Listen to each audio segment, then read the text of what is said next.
So now we're down to our calculations. So go to your calculation sheet, and that's what we're going to do. The first thing I want to point out is right at the top of your sheet is we're not doing averages. You're going to do these calculations 3 times, each for 1 time for each trial. Yeah, spit that out. Okay, and then so you should have 3 of your answers at the end to compare. So we're not doing averages. You have to do this math 3 times. But I'm going to walk you through it. Okay. So number 1 is to find the moles of magnesium. So we want the moles of, of my magnesium. So we had the grams of your magnesium. So you want to go to the moles of your magnesium. So you have grams, goes on the bottom, moles go on top. And that's going to give you your moles of your magnesium. I'm going to let you figure out what goes in that spot. Okay? Step 2 is my balanced equation.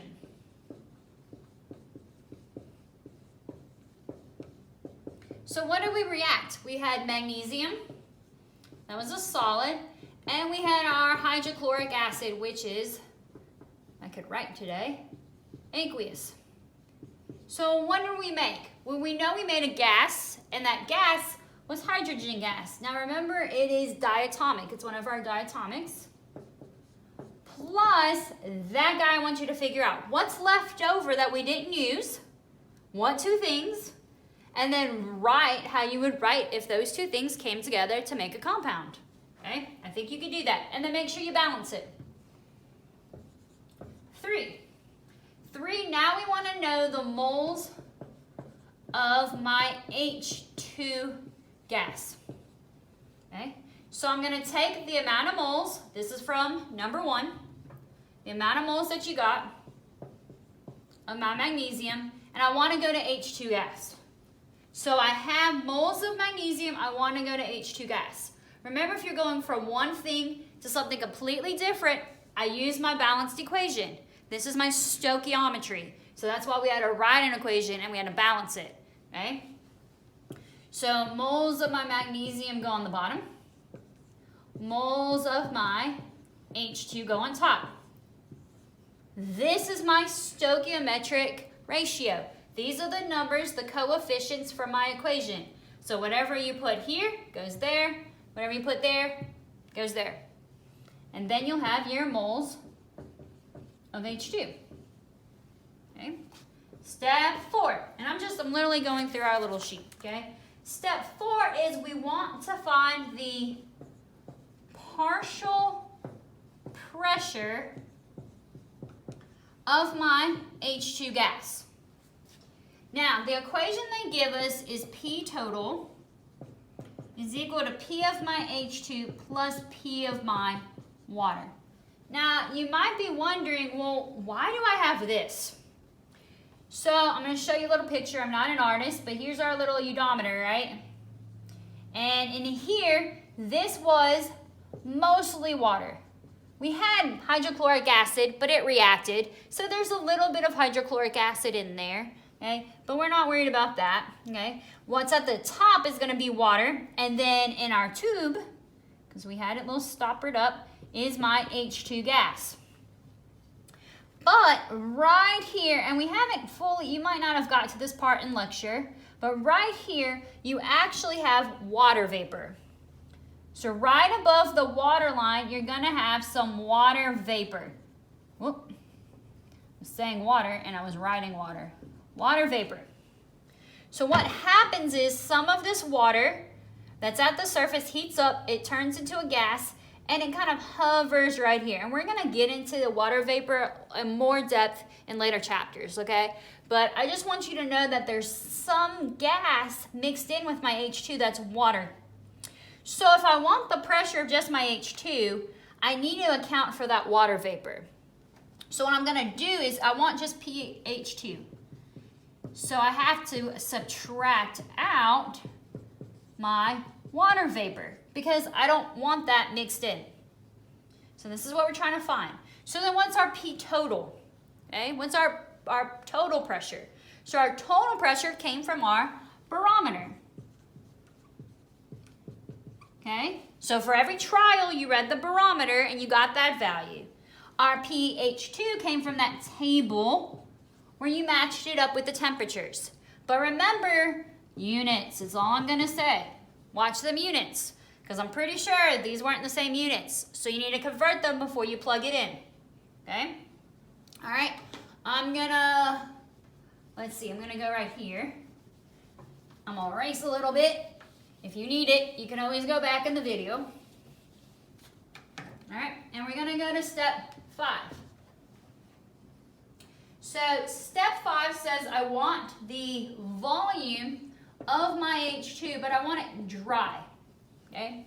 So here in my udiometer, I've got my H2, but it is a little wet, right? We collected it with the water, through the water. It literally traveled through the water and collected at the top of the tube. So it's not really dry. So we want to correct for that and make it dry H2. Because in that introduction when we were talking about that Avogadro's law, it's based on just dry gas, okay? So we need to do a little correction for that. So to correct for that, we're gonna use Boyle's law, our P1 V1 equals P2 V2, okay? And here, the pressure for our P1 is gonna be the pressure of our dry H2. Okay. V1 is going to be the eudometer reading.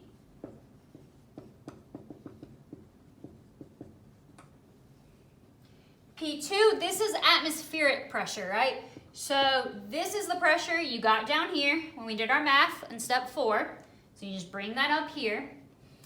P2 is the atmospheric pressure because we're trying to relate this to what would be hydrogen gas just out in the atmosphere. And so atmospheric pressure, like we talked about, STP pressure is that 1 atm. And then we're going to solve for that guy. Okay? And I think I actually, did I write that wrong? No, we're okay. Oh, I wrote I wrote that wrong. I thought it looked wet. This is our wet. So this is the pressure from our wet. This is the volume of it wet, and now we'll have the volume of it dry. And then our pressure when it's dry. All right. Do I have room? No, let me erase this one. I wrote too big. It happens. I think maybe that'll be enough. All right, step 6. So this is now we've taken our number and we've put it into at least that STP, that pressure. Now we need to take it and put it into that STP temperature because we're trying to compare it to Avogadro's law. So to do that, we're going to use Charles's law. So V1, T1, V2, T2. Okay? And so here, our V here is our dry H2. That's this number. This number is going to come down here, okay? Our temperature is the temperature from the water bath, okay? So that's our water bath temperature. I'm going to come back to that in a second. V2 is what we're trying to find. Remember, this is kind of the, we kind of know, remember, our volume when we talk about when it's standard volume. So this is that standard volume, okay?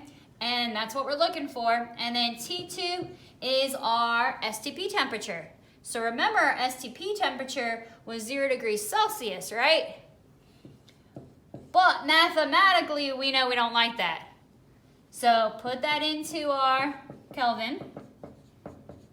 Put your temperature you got off of the thermometer into Kelvin, and then you can solve for your standard volume.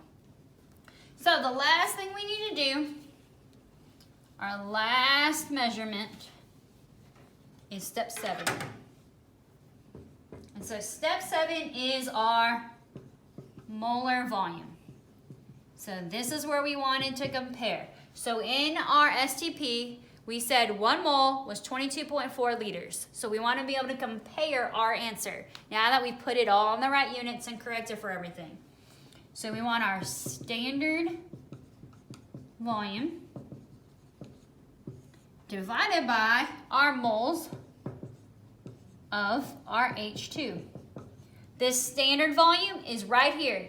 So this is what we got from step 6. Our moles of H2 is what we found in step 3. When you do this math, this is our big final step. When we do this math, we want to be able to compare that to that standard of 22.4 liters and see if we're close or not. You want to compare that for all 3 trials. All right, good luck.